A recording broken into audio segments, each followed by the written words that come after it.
In the Buddha's time, there was a Brahmin named Bhagawa Gaga, who was a royal chaplain and one of the kingdom's highest dignitaries. One night, his wife Mantani gave birth to a son.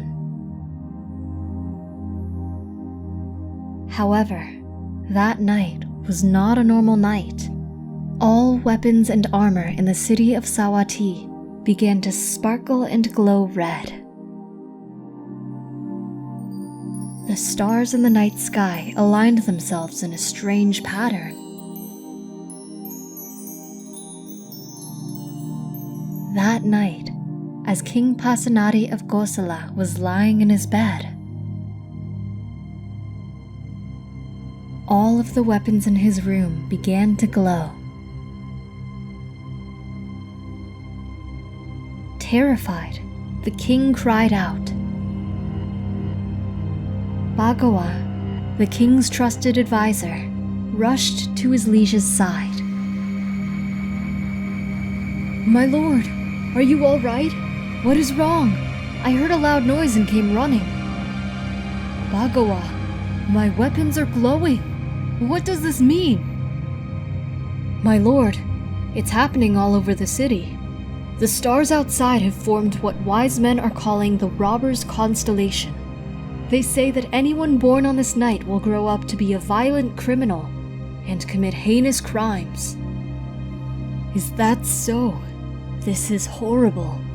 I've never heard of anything such as this before. What must we do?" "My lord, I have a confession to make. As your advisor, I can't withhold this from you." "What is it? What's the matter? Tell me." "My lord, this is all my fault. Tonight, my wife gave birth to a son. He is the cause of all of this. He must be destined to be a terrible criminal." "What? Your wife had a son tonight?" "Yes, my lord. I can only hope that the prophecies are wrong." And so, the next morning, Bhagawa brought his baby boy and offered him to the king, saying, "My lord, if this boy is to grow up to become a fierce criminal, I offer him to you for execution." The king took a good look at the baby and said, "We can't kill a baby based on a prophecy. Raise him well, teach him morality, and hope that the prophecy does not come true." "Thank you, my lord. Thank you for your wisdom and kindness. I will raise him to be a good person."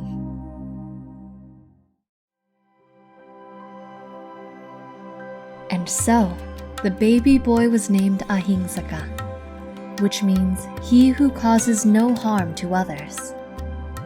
Ahingsaka grew up to be strong and was well loved by others.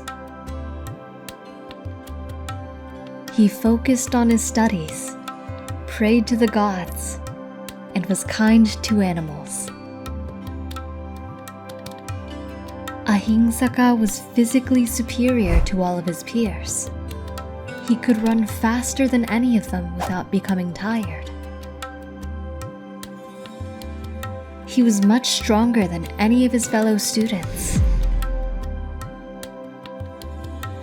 Ahingsaka was also nimble and dexterous. Things that were difficult for others were easy for Ahingsaka. He quickly mastered all forms of fighting and martial arts that he was taught.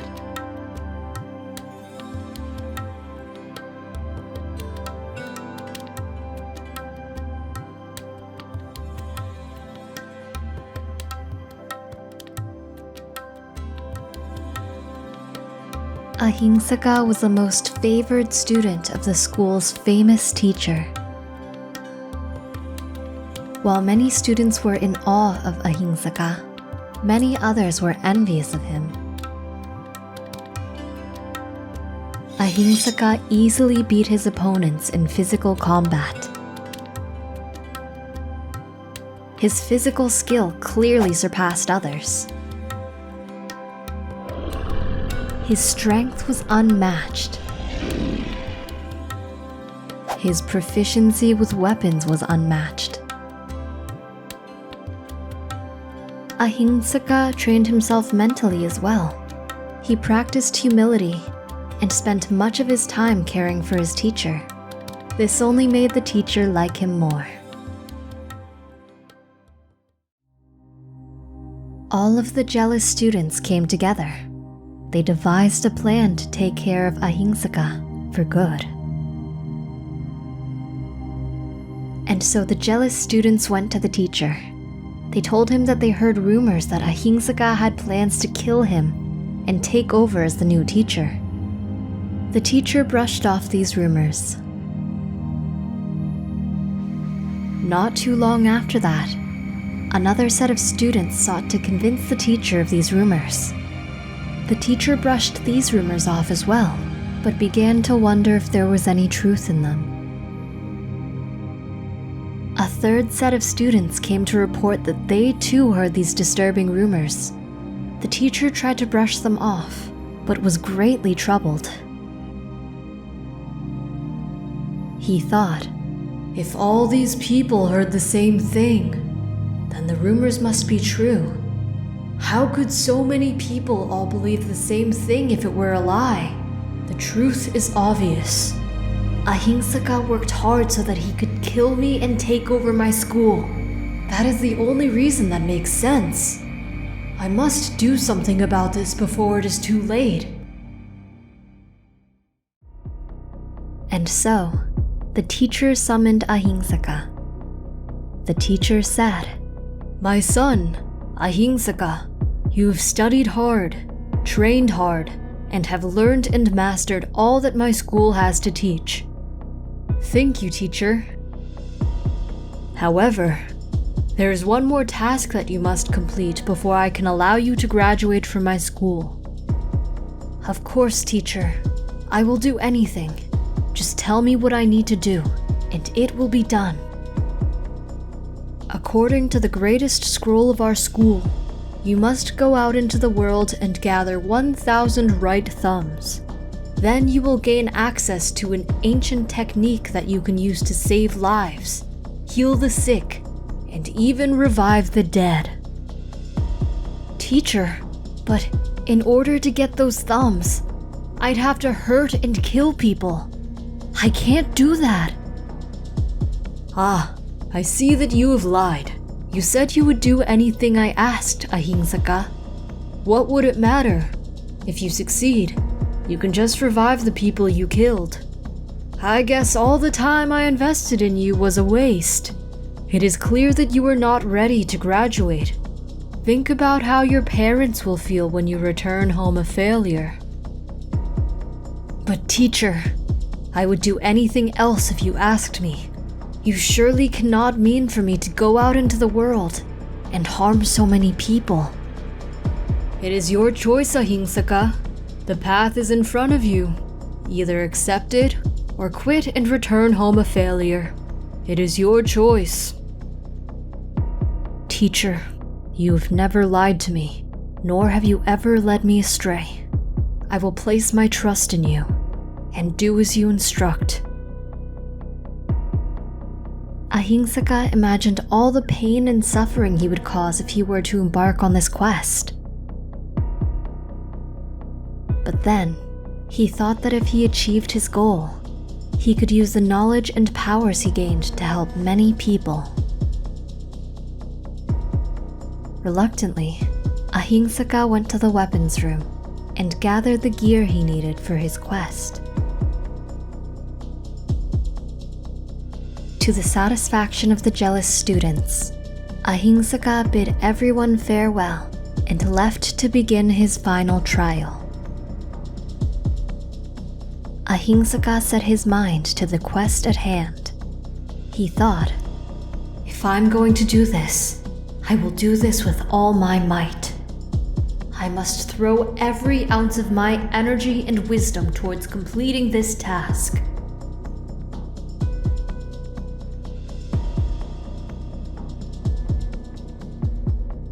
Ahingsaka set off for the forest and began searching out criminals and bandits. none of them stood a chance. After his first kills, Ahingsaka was shaken to his very core. In his entire life, he had never intentionally harmed another living being, let alone taken a life. He lived a loving and kind life, never wishing harm on others. Yet here he was, covered in the blood of the people whose lives he took.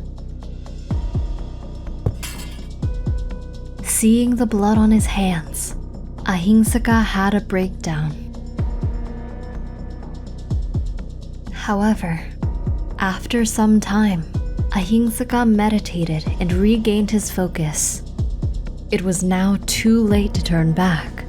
The only way forward was to finish his quest.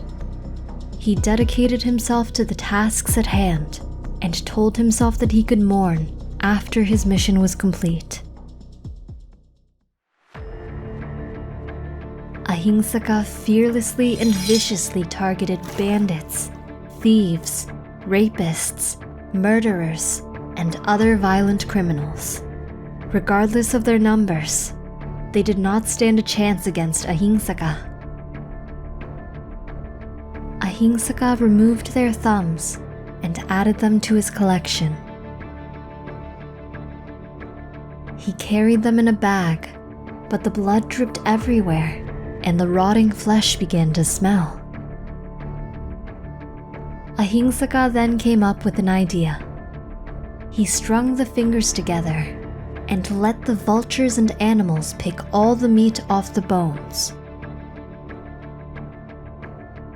After the animals were done, he gathered the bones and dried them out in the sun. The fingers were vital to the success of his quest. In order not to lose them, Ahingsaka wove them into a necklace, which he began to wear around his neck at all times. People who saw him began to call him Ankurimara, which means finger necklace. After clearing the forest of all criminals and bandits, Ankurimara began to target anyone who happened to travel through the forest. With his skill and focus, no one stood a chance. Anyone who crossed his path added to his finger collection. A sizable bounty was placed on Ankurimara's head, and many sought to claim it.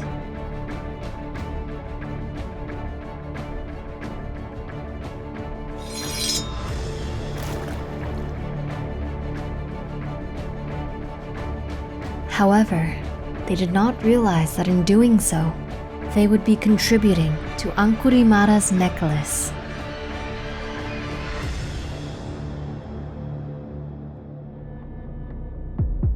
News of Ankurimara spread to nearby towns and villages. The terrified people packed up what they could carry and abandoned their homes. When Ankurimara arrived in a town, anyone who was left became his targets.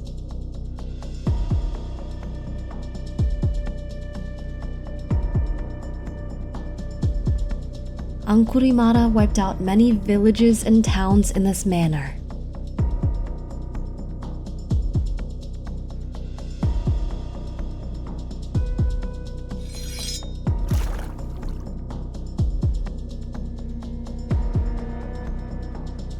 News of Ankurimara traveled quickly and reached the capital city. Even soldiers were terrified of him.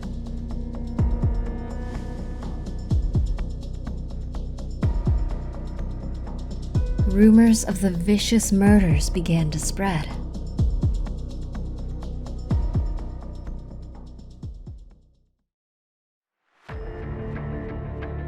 People began to protest outside the royal palace, demanding that the king take action.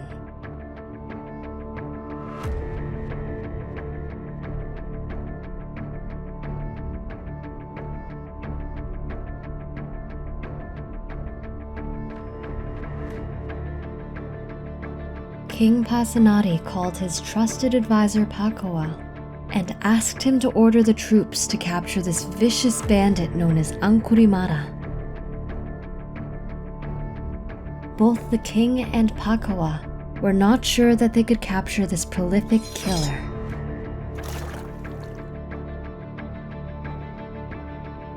Pakoa, forever loyal to the king, gave his word that he would capture this bandit. Pakoa proclaimed a royal decree that ordered all soldiers and mercenaries to go after Ankurimara.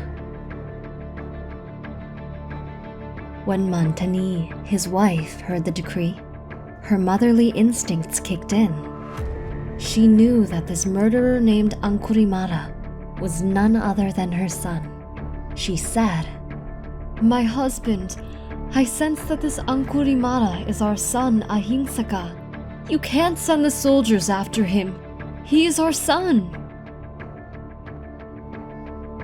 "If he has done what they say he has done, then let him be captured and executed.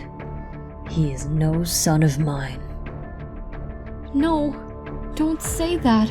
He is our son. Please, you must help him."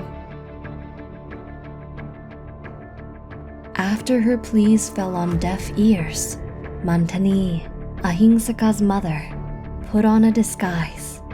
She left the palace at the crack of dawn.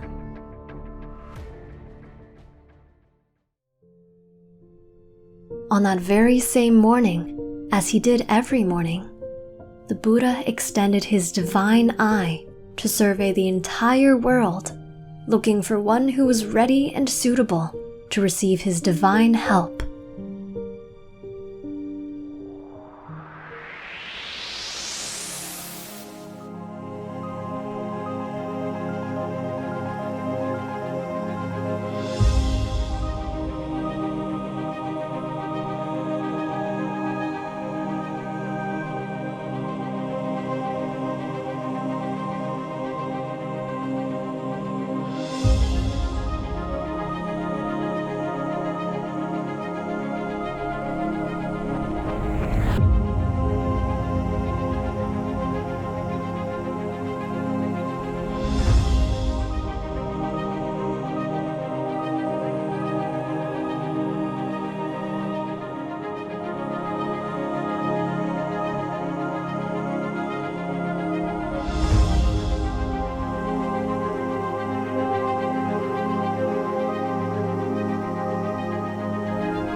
The Buddha saw that on this day, Ankurimara would encounter his mother.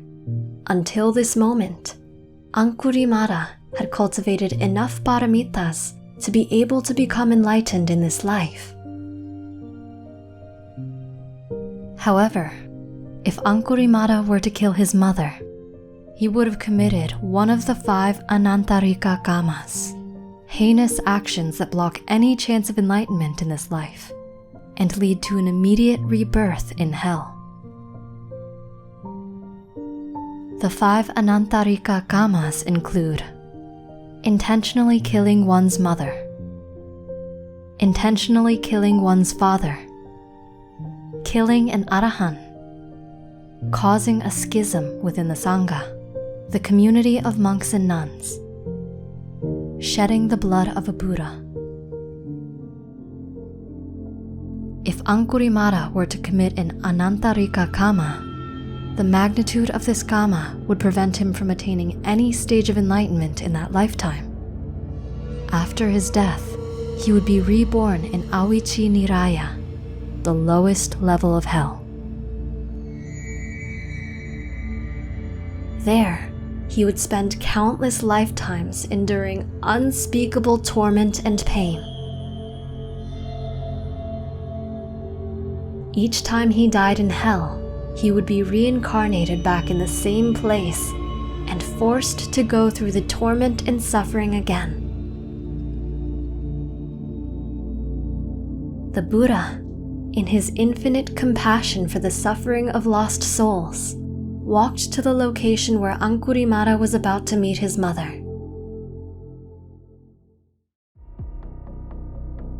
Ankurimara was perched in a tree in the forest. He was waiting for a hapless traveler to prey on. Ankurimara had amassed 999 fingers. This would be the final finger needed to complete his quest. Ankurimara could see a woman walking down the path towards him.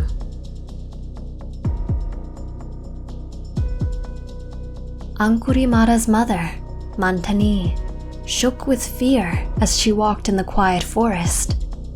She was scared and wanted to go home, but her instincts as a mother moved her to keep proceeding in order to save her son. After not too long, with his good eyesight, Ankurimara recognized that the scared woman was his mother. However, Ankurimara just thought, "The sooner I get this done, the sooner I can begin helping people with the wisdom in the scroll.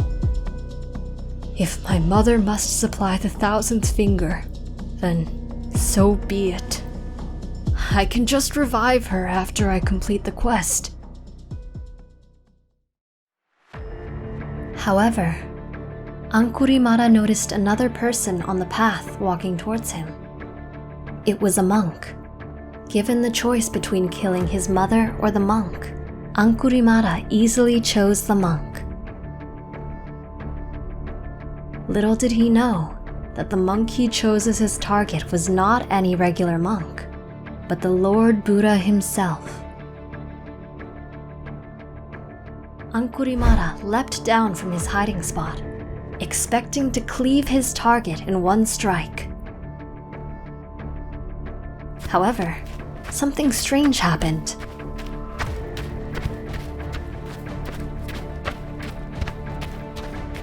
No matter how fast Ankurimara ran, or how hard he tried, he could not gain any ground or get closer to the Buddha.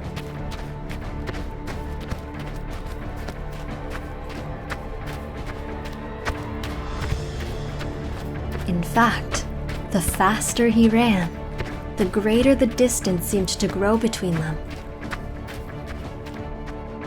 This greatly shook Ankurimara. In the past, he was able to chase down even the fastest horses. How could a monk, who was merely walking, be beyond his grasp? Ankurimara screamed out, "Monk, stop!"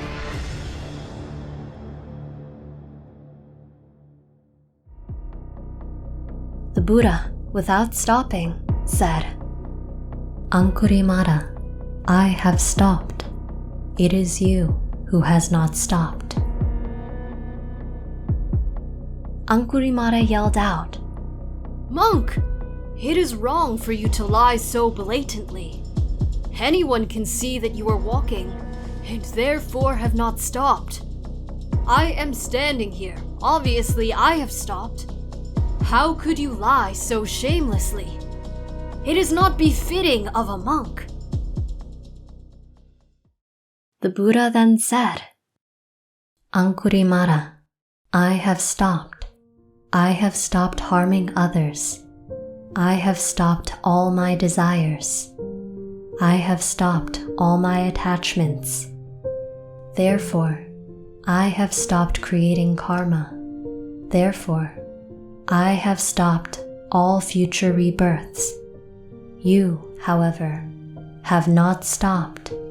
You continue to kill and harm others, which will lead to undesirable karma and rebirths. You have guaranteed that you have suffering ahead of you. It is you who is not stopped." The depth of the Buddha's words pierced through any resistance Ankurimara had. It felt as if the Buddha was speaking directly to his heart. Ankurimara dropped to his knees, releasing any semblance of resistance. He knew then and there that the monk in front of him was not just any monk, but the Lord Buddha. Angurimala raised his hands in reverence. The Buddha, seeing that Angurimala was ready to receive his help, said, Angurimala, all creatures in this world value their lives. They do not want to be hurt. They do not want to die. This is a universal truth. Killing and harming others creates undesirable karma. It creates a karmic contract for which you must be reborn in suffering states to fulfill. My lord, you are right.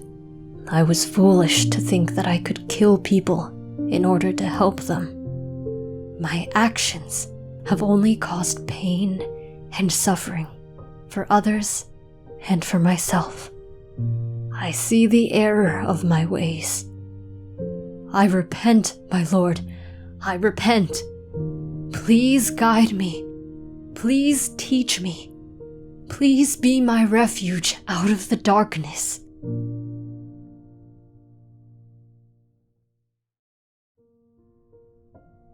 Angurimala got up and disposed of all of his weapons and tools of murder. He returned and bowed at the Buddha's feet. Please, my lord, accept me as your humble disciple.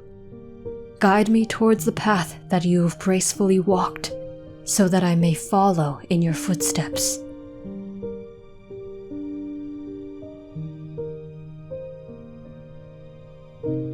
And so, Angurimala became a disciple of the Buddha.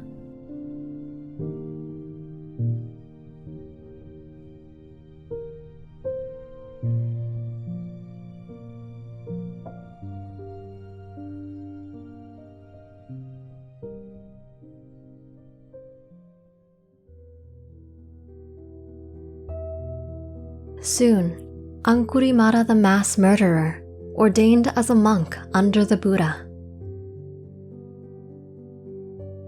At that time, King Pasenadi was leading his army to hunt Angurimala. The king decided to stop and ask the Buddha for blessings before his hunt. Great King, what has brought you here today to see me? My lord Buddha, there is a mass murderer out there terrorizing my people. They demand that I catch him and bring him to justice.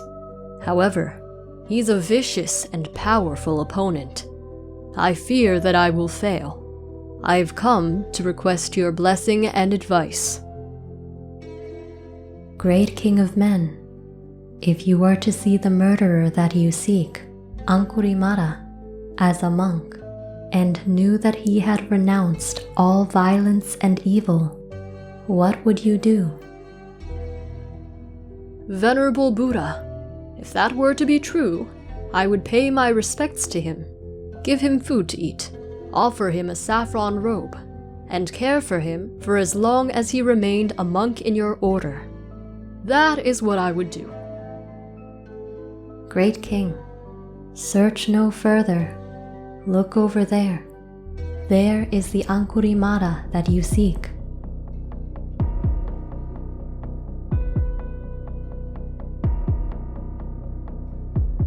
King Pasenadi lost his mindfulness for a second and screamed out in fear. Angurimala! That's him?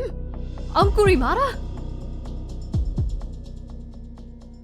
However, the king quickly regained his composure and said, How is this possible? How could the infamous Angurimala be sitting before me as a monk? Angurimala then said, The exalted Buddha has shown me the error of my views. I have renounced all evil and vowed to only do good. I will follow all of the Buddha's teachings until the end of my life. The king then said, I pay respect to your new life and your dedication. Please come back to the palace with me, and I will build you a nice kuti on my grounds. In addition, please accept these saffron robes from me as a gift. Great King, I wish not for comforts or pleasures. I'm content with only having one set of robes. I will sleep in the forest under the open sky. For meals, I will only eat what I receive from my alms rounds. My only desire now is to practice the Dhamma. The king then proclaimed, It is truly marvelous. It is truly splendid. The Buddha is truly amazing to be able to conquer one such as Angulimala and lead him towards the right path. I never would have thought it possible that one who has done as much evil as Angulimala would repent and change his ways. When Angulimala's parents heard the news from the king, they felt truly blissful knowing their son had found his way back to the right path.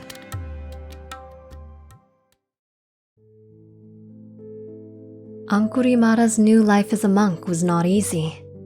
He had to go out for alms down in the town. When people saw his broad shoulders and big muscles, they knew he was Angulimala. They all fled in terror. On many days, Angulimala went hungry. However, he did not complain, for he knew this was a very small price to pay for his sins. On some days, the villagers could not contain their anger and hatred. Many of them had lost husbands, wives, daughters, sons, fathers, and mothers at the hands of Angulimala. They saw this as their opportunity for payback. Angulimala, however, did not fight back. He allowed them to strike him and did not run. Some villagers hurled feces at him and insulted him.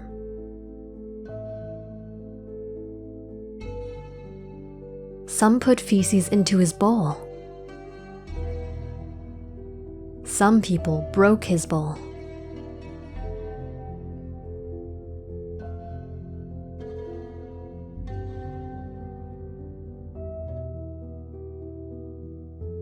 Angulimala bore all of this.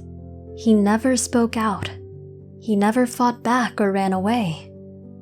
However, he was very sad. He knew this was the result of his evil karma, and knew that there was much more to come. Angulimala wondered how hard it would be to be good. Would he be able to do it?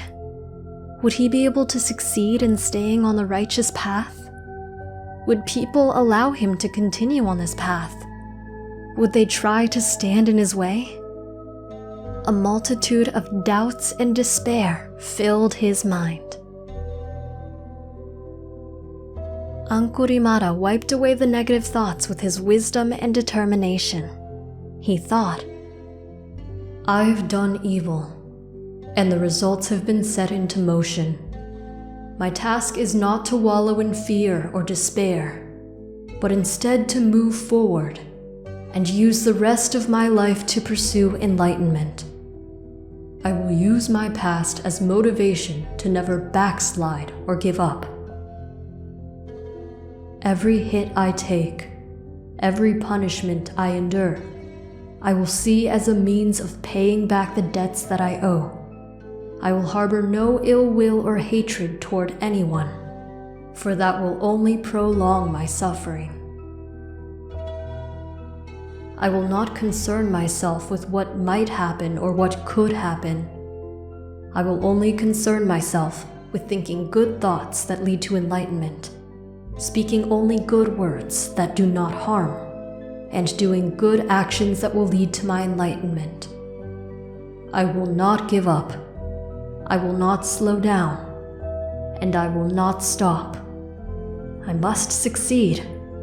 It is the only way. Angulimala was steadfast in his training.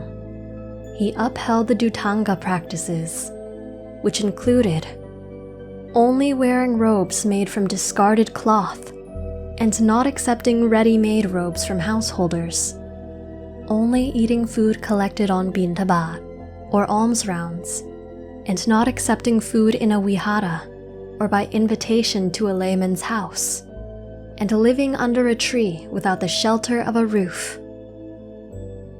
These practices furthered his dedication and aversion to possible rebirths in this world. One day, Angulimala saw a woman who was having severe labor pains. He felt great karuna, or empathy, for her. He wanted to help her, but he did not know what he could do. He thought, "There is so much suffering in this world. Human beings suffer so much." Angulimala went to ask for the Buddha's advice. He said, "Most Venerable Lord Buddha, what can I do to help?" The Buddha said, "Say to her, 'Sister, since I have been born, I have never purposely taken a life. By that truth, may you and the infant be safe." "My lord, I can't knowingly lie. I've already taken many lives." Angulimala, use your wisdom. Say to her, "Sister, since I have been born into the noble birth, I have never purposely taken a life. By that truth, may you and the infant be safe." Angulimala found the Buddha's words to be very enlightening. Ever since he was born into the noble birth, which is when he was ordained as a monk, he never purposely took a life. He was confident in the validity of this truth. Angulimala let it be known that he would go visit the pregnant woman. The people there put up a curtain in the pregnant woman's room and prepared a seat for Angulimala. Angulimala sat down and concentrated his mind and made the asseveration of truth, or Satya Adhitthana, just as the Buddha had instructed him.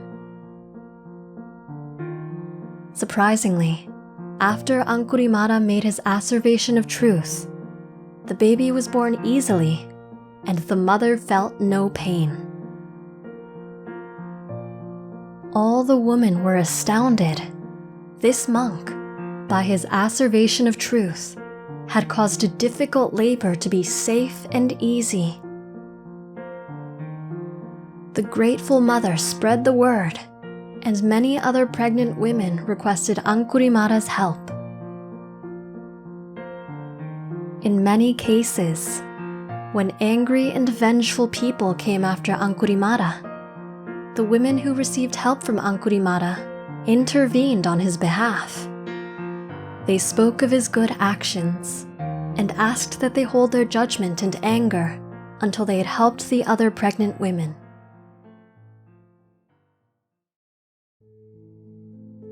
Angulimala's life was better, but far from easy. He was still attacked often and sustained many injuries. One day, after a beating, he went to see the Buddha. "My lord, the quest to be good is not easy. There are so many obstacles in my path. Just receiving the karmic results of my past actions is very difficult to bear."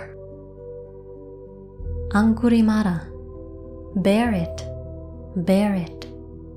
You have experienced here and now the ripening of your karma, which you might have experienced over a year, many centuries, or many millennia.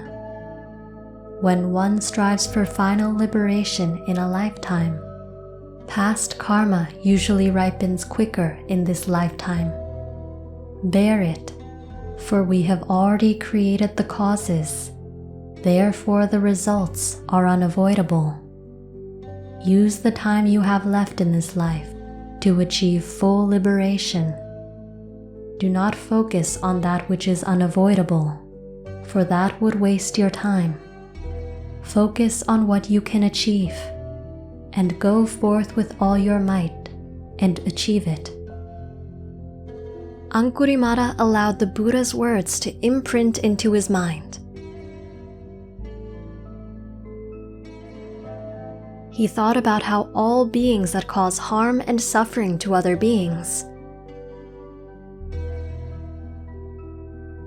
will always end up suffering as a result of their actions. All evil actions result in undesirable births as an outcome.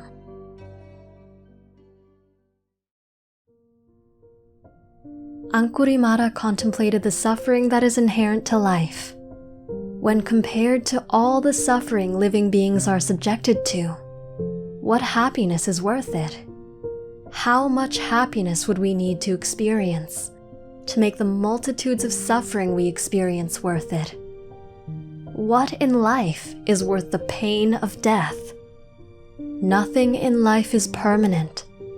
Therefore, no happiness will stay with us. However, the results of our actions stay with us until they are paid. When we experience pain, others who care for us also suffer. When others we care about experience suffering, we also experience suffering. Life is an unending cycle of suffering.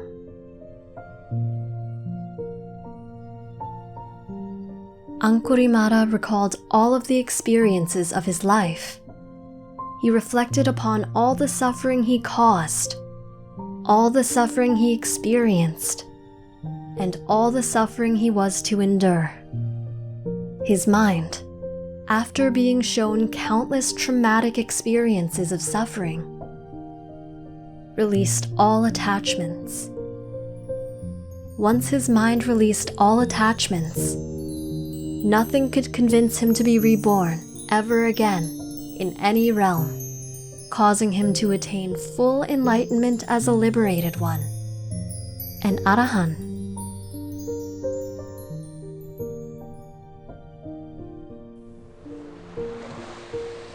When asked by the monks why Angulimala killed 999 people, the Buddha told a story of the past. A long time ago, Angulimala was born as a giant turtle the size of a house. He was kind and often assisted sea travelers in need. There was a group of fishermen who rented a ship to sell their goods and wares at the port city. On this particular trip, the fishermen were able to sell all their goods quickly. Seeing that it was still early in the day, they decided to spend some of their money to drink and feast. However, as is common with drinking, the fishermen lost track of time and drank until it was dark.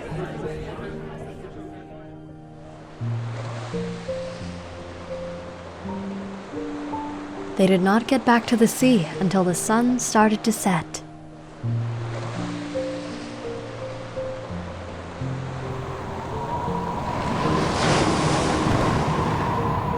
On their voyage, they encountered rough winds and massive waves.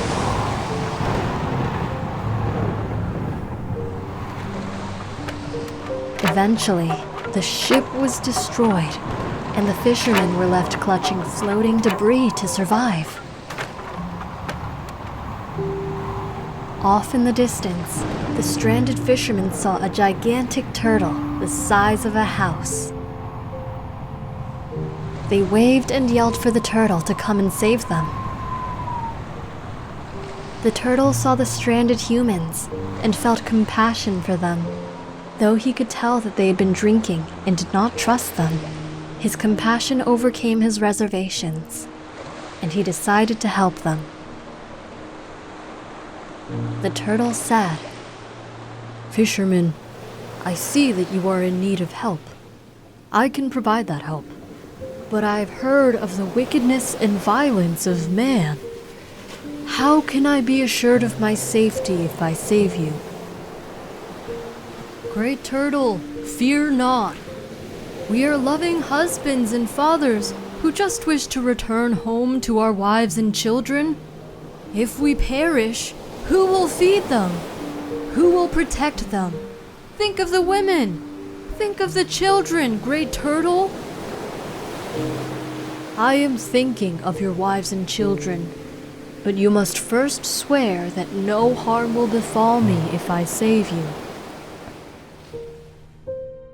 Great compassionate Turtle, we all swear on all that is holy and sacred that no harm shall befall you by our hands. And so, the turtle swam closer and had all of the survivors climb upon his back. The turtle then swam the tremendous distance back to the fisherman's home.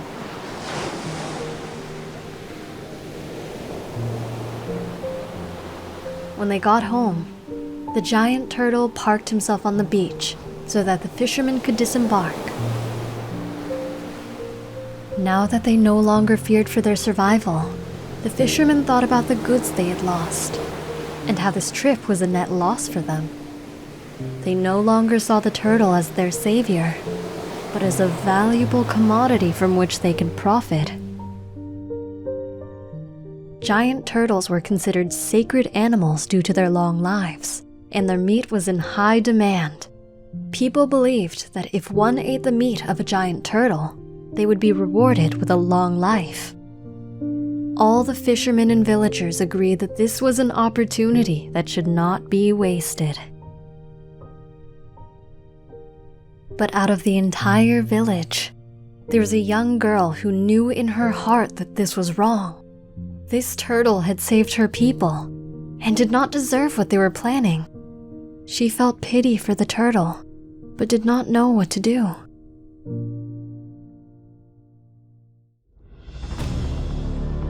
The treacherous fishermen violently captured the compassionate turtle who saved them.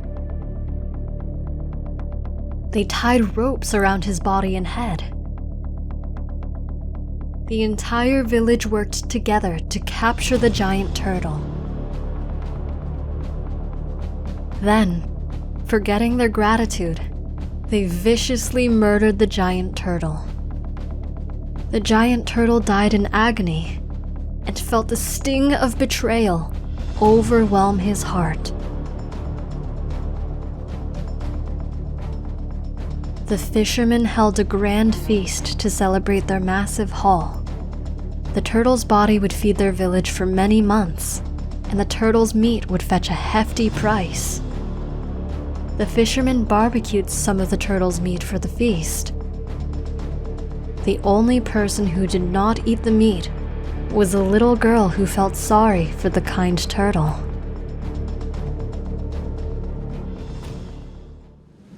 Little did they know, the turtle's spirit was watching. The turtle thought, "I helped you when you were on the brink of death. I worked hard to ensure your survival. You made an oath that you broke without any hesitation. Just as you made a promise to me, I will make a promise to you, and I will keep my promise. I will never forgive you. I will return in a future life and take all of your lives, just as you took mine. Whatever it takes, I will have my revenge. This I swear." And so, the turtle was eventually reborn as a murderous Angkorimana. The 999 victims were the 999 people who ate the turtle's meat. The little girl was later reborn as Ahingsaka's mother, Mantani. Since she did not eat the turtle's meat, she was spared.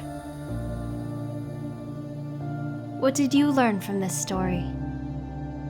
We hope you enjoyed the video. Click like if you did, and click subscribe if you want to see our uploads.